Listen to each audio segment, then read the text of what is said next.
आज पूर्वोत्तर भारत और दक्षिण भारत में 3 त्योहार एक साथ मनाए जा रहे हैं और इसकी शुभकामना पीएम के द्वारा भी दी गई है। अब ऐसे में इन तीनों त्योहारों का जिक्र यहाँ पर लाजमी होता है। दरअसल ये 3 त्योहार जो हैं, जिसमें कि पोइला बैशाख, रोंगाली बिहू और विशु, ये तीनों ही त्योहार में कुछ कुछ सिमिलरिटीज हैं, समानताएं हैं। क्या सिमिलरिटीज हैं और क्या समानताएं हैं, एक एक करके इनके बारे में जानेंगे। लेकिन उससे पहले आपको बता दें कि ये तीनों ही त्योहार जो कि 14 या 15 अप्रैल को प्रतिवर्ष मनाए जाते हैं, अपने अपने क्षेत्र के नए साल की शुरुआत के रूप में जाने जाते हैं और तीनों सौर पंचांग पर आधारित होते हैं। इसके अलावा वसंत ऋतु का जो आगमन है और समृद्ध फसल की जो कामना है, इन त्योहारों के माध्यम से की जाती है। तो हम कह सकते हैं कि प्रकृति, कृषि और नए शुरुआत के प्रतीक के रूप में ये तीनों त्योहार मनाए जाते हैं।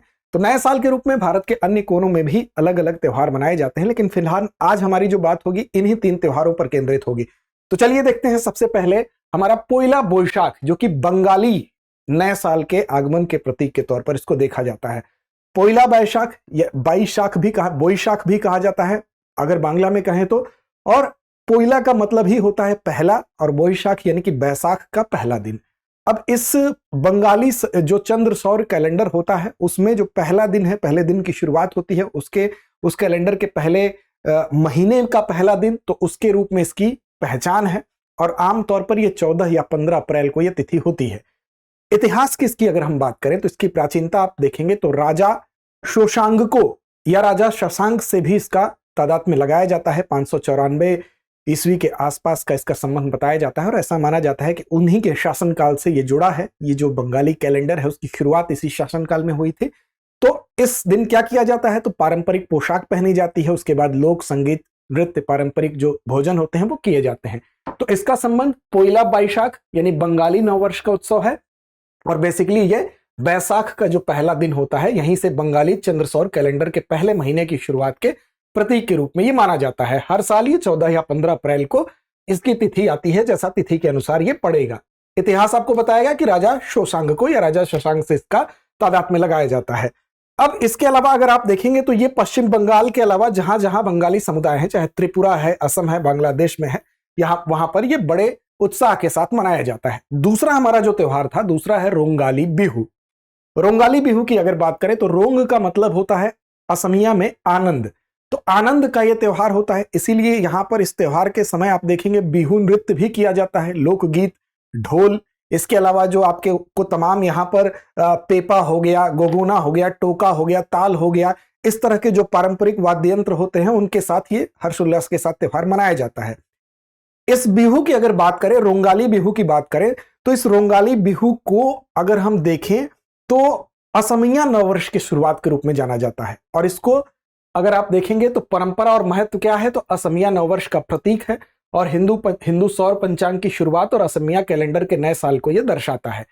अब यहां पर क्या होता है, तो यहां पर अगर आप देखेंगे तो जो 3 तरीके के बिहू मनाए जाते हैं, इन 3 तरीके के बिहू में एक ये भी है, इसको बोहाग बिहू भी कहते हैं। असमिया नववर्ष की शुरुआत तो होती है, फसल कटाई के मौसम की शुरुआत के तौर पर भी इसको देखा जाता है। अब यहां पर एक होता है आपका, इसमें जो बिहू मनाया जाता है आपका अक्टूबर महीने में, उसको कहते हैं कटी बिहू। इसी तरह से एक बिहू आपका मनाया जाता है जनवरी के महीने में, उसको क्या कहते हैं, तो एक कटी बहू हो गया, एक माघ बिहू हो गया। और ये तीसरा बिहू होता है जिसको कि बोहाग बिहू या रोंगाली बिहू के नाम से जाना जाता है।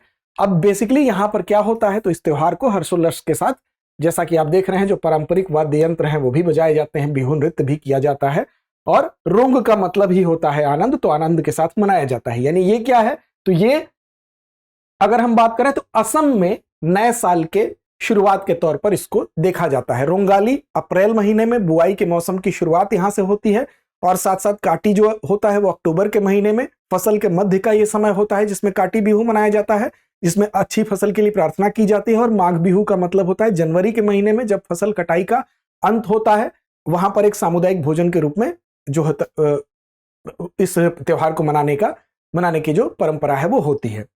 तो ये बेसिकली क्या है, तो ये असम में नववर्ष के शुरुआत के तौर पर इसको देखा जाता है। तीसरा है हमारा विशु। अब इसकी भी शुभकामना दी गई है। इसका संबंध कहां से है, तो विशु की अगर बात करें तो इसका संबंध केरल से है। और केरल क्या, बेसिकली जो मलयालम नववर्ष की शुरुआत है वो मानी जाती है विशु को। संस्कृत में विशु का मतलब होता है बराबर, क्योंकि ऐसा माना जाता है कि ये जो बसंत विशु है उसी के रूप में इसको देखा जाता है। बसंत विशु यानी कि वो समय जब दिन और रात लगभग समान होते हैं।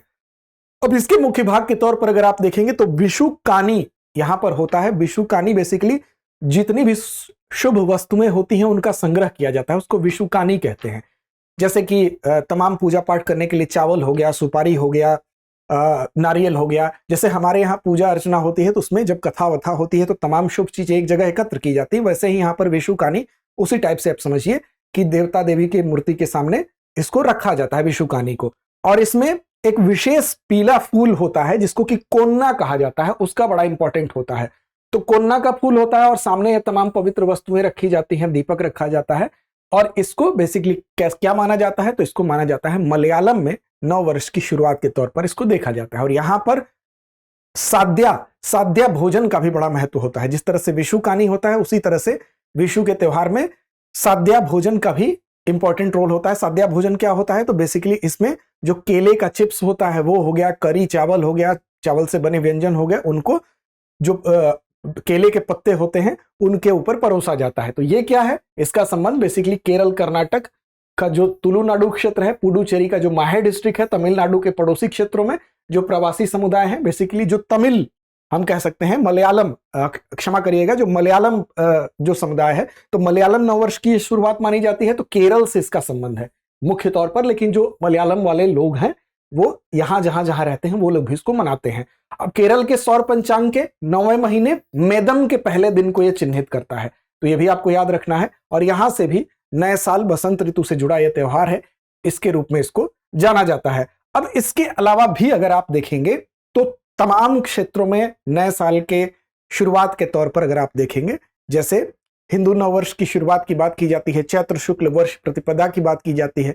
इसी तरह से बैसाखी की जब बात करेंगे, पंजाब की जब पंजाब का जिक्र आता है तो पुथंडू होता है तमिल समुदाय के द्वारा, जो कि चिथिरई माह, जो कि पहला दिन होता है चिथिरई माह का, उसके रूप में उसको इंगित किया जाता है। जूड शीतल मैथिली समुदाय के द्वारा मनाया जाता है। इसी तरह से पाना संक्रांति ओडिशा में ये नए वर्ष के तौर पर मनाया जाता है। उगादि आंध्र प्रदेश, तेलंगाना और कर्नाटक में मनाया जाता है। नवरेह कश्मीरी पंडितों द्वारा मनाया जाता है इसको, और साथ साथ बेस्टू वारस जो कि गुजरात में मनाया जाता है। तो ये कुछ अन्य त्योहार भी हैं जो कि नए वर्ष के लिए मनाए जाते हैं, उसकी शुरुआत के तौर पर मनाए जाते हैं। तो चलिए अब अंत में चलते हैं अभ्यास प्रश्न की तरफ। रोंगाली बिहू को और किस नाम से जाना जाता है, इसका जवाब आपको देना है। काटी बिहू, बोहाग बिहू, माघ बिहू या विशु बिहू? तो इस प्रश्न का जवाब कमेंट बॉक्स में दीजिए। चैनल को सब्सक्राइब नहीं किया तो कर लीजिए। लड़ते रहिए, अपने लक्ष्य की ओर बढ़ते रहिए।